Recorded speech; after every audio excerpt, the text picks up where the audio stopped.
people in government, people on the streets, people in the air, stealing from the resources of Nigeria. How do you want to enforce law when there is no law? Who will enforce law? The courts have collapsed, the police has collapsed, every aspect of national life and love and order would have collapsed. Where do you start from? And you did say, well, if somebody is in government and is not stealing and his wife is not stealing, what about the concubine if they're stealing? You know? Yeah, so those questions are related. I want you to address it. Thank you very much. I didn't say that. I didn't say those around him. That's where I put the uncles and concubines. I know they're all involved. But like I said before, what we are going through is not peculiar to us. That's why I said I visited countries with similar trajectory. Countries have gone through that, even worse than what we've gone through. And that is what our dear father questions. Leadership. What changed all that is simply leadership. I don't want to use, let me give you an example of Anambra State again. Anambra State in year 2000, year 2001, the schools were closed. There was no secondary school, no primary school. Nobody went to school because they couldn't pay the teachers. The consequence is that when I became governor, we were number 26, 27 in Wayeka Neko. That's what we were.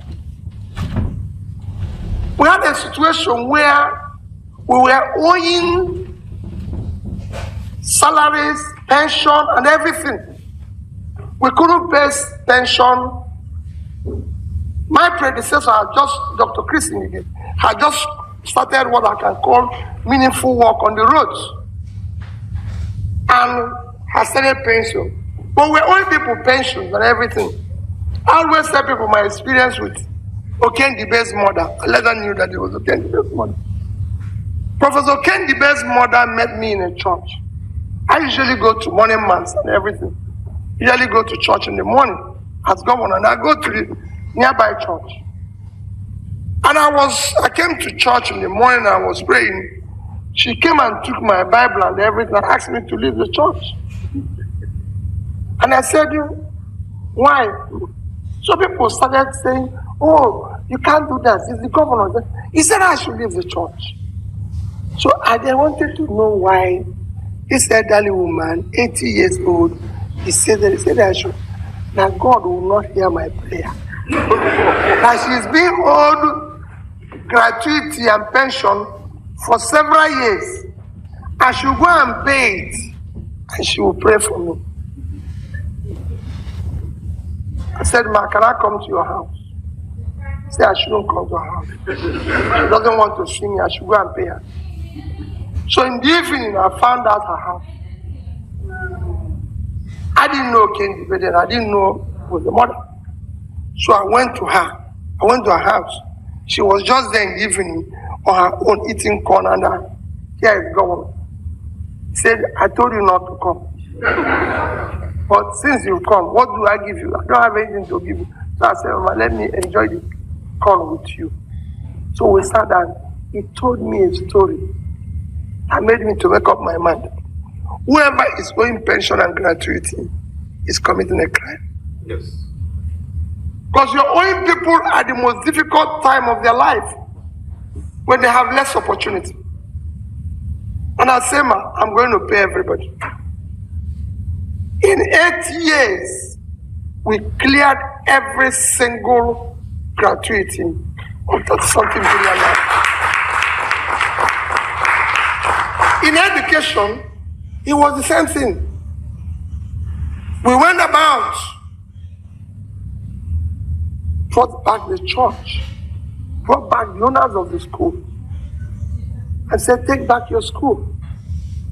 They were struck, they were everything. We will finance it, we will put money to it. Chika is from Umoji. If you go to Amata Bliss in Umoji, you won't believe it's the same school. They changed. We moved from 26 to number 1. So these things can change. I just showed you, we have a Niger State, fertile land, everything can work there. You go there, the governor cannot go to about 7 local governments because of stealing, because of banditry, because of this. I've gone to prisons and asked these kids, why are you doing this? They have no job. So all those things you're seeing today is linked to poverty. The more you put people out of poverty, the more you reduce criminality. It's happened in Brazil, Mexico, everywhere around here. It's a simple thing. People are going back to Mexico now. From here. So I can tell you, if we start doing the right things today, and you talked about where you're going to get people to support it. No. All of you who are outside Nigeria are the first investors we need. If we have security, law and order today, you put your money there. The reason the biggest contributor to this country's GDP is law and order. And it's a low-hanging fruit. If you, the leader, chooses to obey, live by it, you follow through. But rascality and bad behavior has become a measure of power and success in our place. You must change it. If you change it, it will work. And I've seen it work in my small place in Anambra State. If they see you, children who go to school, I put zebra crossing in Oka. You know what the kids do? When they see my own vehicle as governor coming, they start crossing it because they know I will stop. And because I was stopping, everybody starts stopping. I was telling Chika when I came here and somebody was lecturing. I said, you can enter. I said, I can't enter. I came late. I have to stay outside. I said, let me tell you, Chika, as governor, I insist, if you come to church today, you stay at the back. That's where let's come and stay. You don't come and walk here rascally. So it is that what I said, bringing civility to it. Good behavior. These are part of leadership. So it can be done. We have all the talents and everything all over the world. It's a question of the leadership has to show it. You have to start by saying, my name is Peter Obi. I'm from this town. I went to this primary school, this secondary school, this university, and people come. They're very important. You know, when Chika was saying my CV, he said Harvard. I said, no, Chika, I did a program in Harvard. I'm an alumnus of Oxford and Cambridge. It can go and be verified. Verified. I don't need to put injunction for you not to see it. Go and tell them in Nsukka whether they'll give you my transcript. These are things we must. And we must do it and say, this is who we are. Because that's what makes us. Nobody said you must be anything. No. We have had leaders all over the world that didn't go to school. Just say, this is who I am. These are my parents. These are my students. You know? So we will do that. I show good behavior. These are part of leadership. So it can be done. We have all the talents and everything all over the world. It's a question of the leadership has to show it. You have to start by saying, my name is Peter Obi. I'm from this town. I went to this primary school, this secondary school, this university, and people come. They're very important. You know, when Chika was saying my CV, he said Harvard. I said, no, Chika, I did a program in Harvard. I'm an alumnus of Oxford and Cambridge. it can go and be verified. Verified. I don't need to put injunction for you not to see it. Go and tell them in Nsukka whether they'll give you my transcript. These are things we must. And we must do it and say, this is who we are. Because that's what makes us. Nobody said you must be anything. No. We have had leaders all over the world who didn't go to school. Just say, this is who I am. These are my parents. These are my students. You know? So we will do that. All of us know that no African child, Nigerian child, would have passed through a formal school without knowing the name Achebe. And you'll be missing something. Because everywhere I've been in Africa, surprisingly, everybody must have one way or the other read about things fall apart. In my own case, I'm lucky that I also went to Nsukka, which I can call the home of Achebe and everything. I don't want to tell you my experience of Achebe. I think you just left Nsukka about entry. But I can tell you, let me just mention it. We took English 101, 1990. And none of us passed. Everybody failed. And we decided to go and confront him. And he told us that he mainly gave some of us who got D for the sake of it that we're not speaking.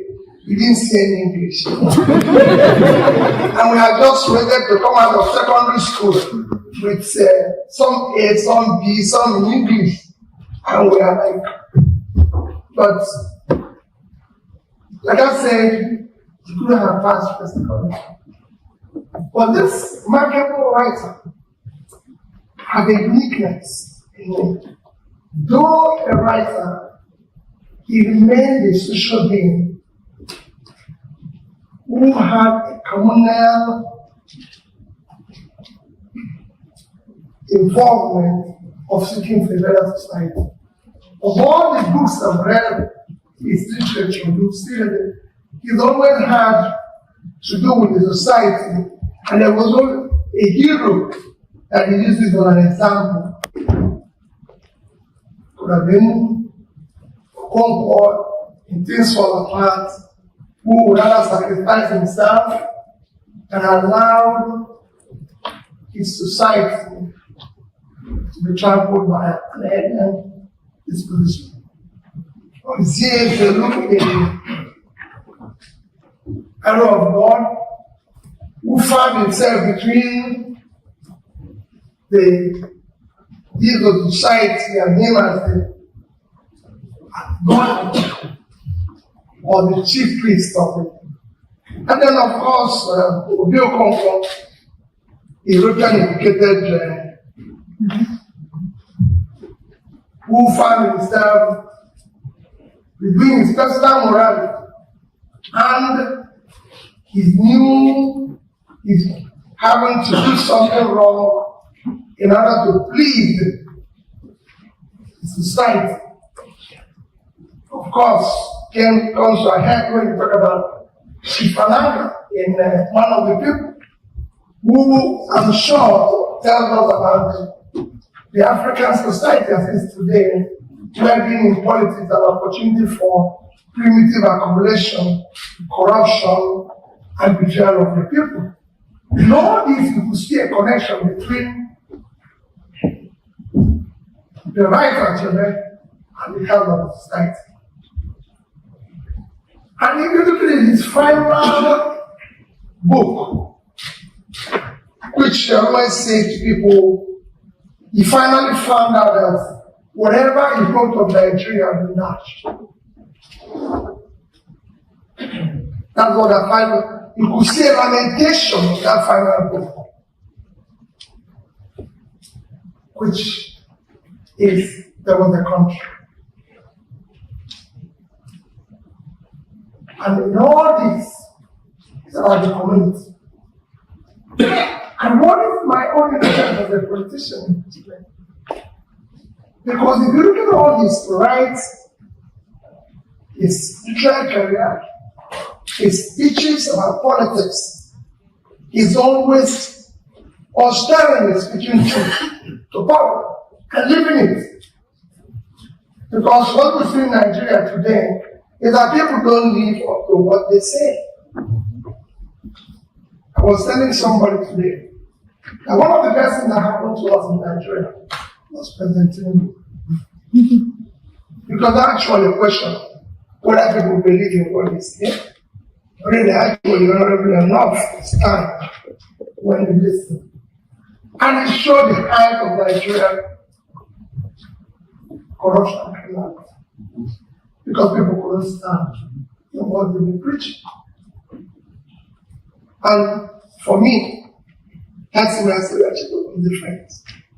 He rejected national law from Obasanjo because of what, according to him, was happening in his own state at the time.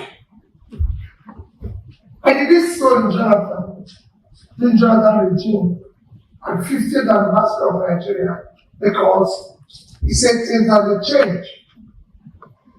And I can tell you this. When we lost this great man, I went to President Jonathan as governor and said, you must come for that.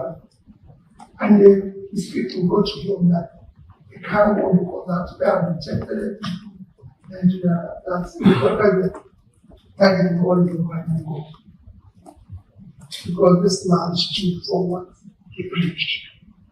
That's why he must come and celebrate it. And he said, yes, then you're right. This is the Lord. So that's what attracted me.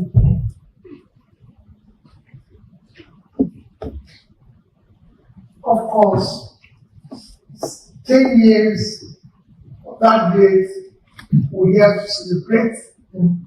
But, like Chicken always said, it's also 14 years for us to look at this explosive, what I call explosive booklet of this, which is about the trouble in Nigeria. The trouble in Nigeria, like you mentioned, is leadership. And I think that if I said there was a life today, we are taking back the book. Because when he wrote it, there was no trouble. There was no trouble. He wrote it when we had peace and when we had. Maybe God didn't want him to live to see the trouble. That's why he called him up. I'm sure he's watching us from the bosom of the Lord. That short booklet is what we're still going through today in Nigeria. What was mentioned there, and I quote the trouble in Nigeria is simply and squarely leadership. There's nothing basically wrong with the Nigerian character. There's nothing wrong with the land or climate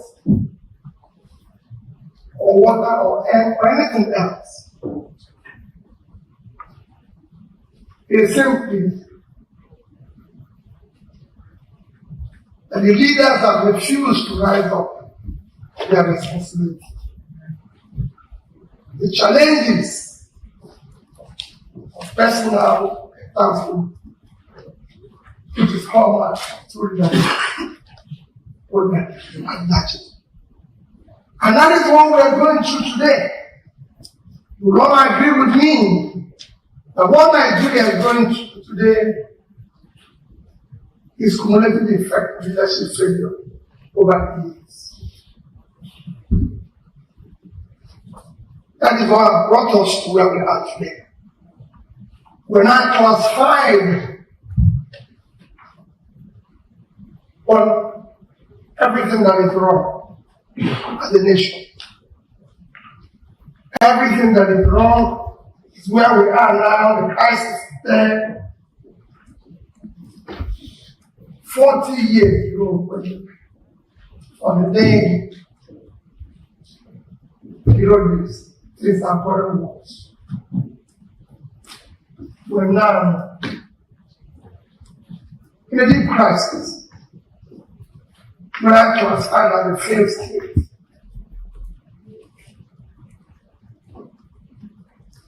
We're not in a situation where Nigerians have helplessly watched their Commonwealth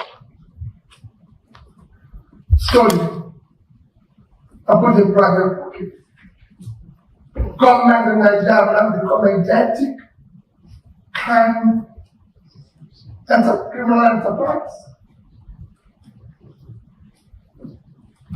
We're in a situation where we've been reduced because of corruption, where the world is about to exceed the fossil fuel. And Nigeria cannot show anything for all the trillions of dollars we were able to earn since 1959.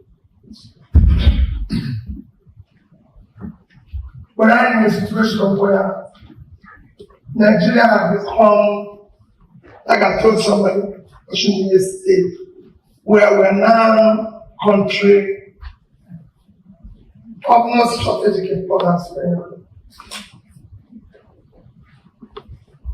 Consequently, we're classified as one of those countries where you can say is developing backward.